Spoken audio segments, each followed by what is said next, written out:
Christy's Beautiful Life, and I'm here with a super fast process video for you today. It's of these two photos of my sweet niece Kira and my little guy Jackson. And this was taken on Christmas of 2014. They're just some fun little photos that I had snapped. And it's going to go fast, so I hope I can stay with it. So the first thing I'm going to do is layer my photos on tissue paper. I love the tissue paper effect. I've been doing it a lot lately. And the piece I'm holding right now is from Pink Fresh Studios. It's the one new piece of pattern paper that I'm using. The other two are from my stash, and I unfortunately can't even recall where they're from. I think that wood grain may be crepe paper or October Afternoon. I'm then going to add two doilies, so a white doily at the top and then it's like a black gray colored doily at the bottom, and that's just going to help kind of bring your eye towards the photo, which I love. And then just some added embellishments here.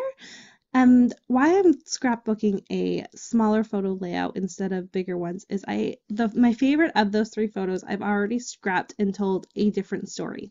This one I want to put in Jackson's album and scrap just about how awesome it is that he has a cousin his age. So I don't mind that they're smaller. I know there's a lot of controversy about that right now, but it works for me, and I like to just do what works for me and not really worry about what other people think about it.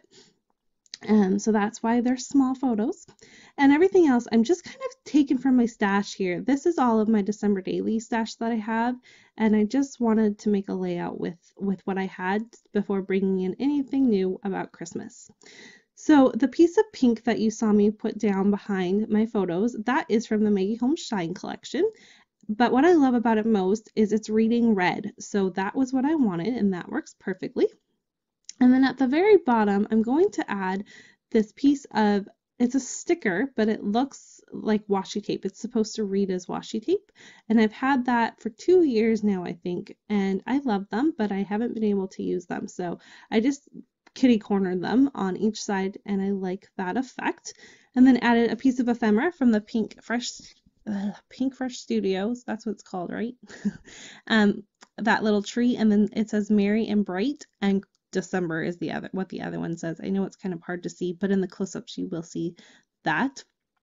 And what else am I going to do? I did 2 frames again from the Pink Fresh Studio collection, the Christmas collection from this year. And I'm going to put 2 of them up there, and then in the end I'm going to trim them off and put 2 more at the bottom. And then I'm also going to add a wood button. I have the hardest time with buttons and flares.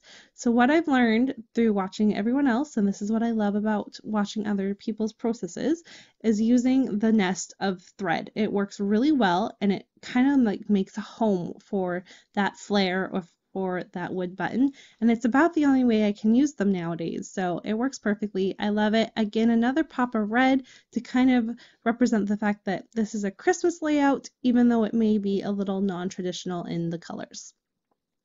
So I'm kind of playing around, seeing if there's anything else I want to add.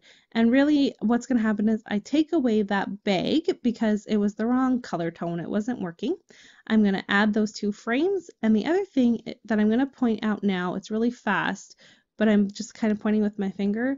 They are from the Journey collection, and they're just little gold arrow, they're triangles. And I just added that for a pop of gold on the layout.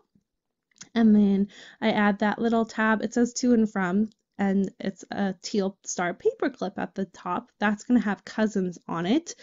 And I'll roller date stamp the fact that the first photo is going to say photographed and the other one's going to say the date. And then lastly, I'm going to add some journaling, just talking about how awesome it is that Jackson has a cousin that's close to his age, because his other ones are way older. And that's going to do it for my layout. So thanks everyone so much for watching. I should be back on Wednesday with another Obsessed episode, so stay tuned for that as well. And other than that, I hope everyone's having a great day. Bye everyone, and thank you for watching.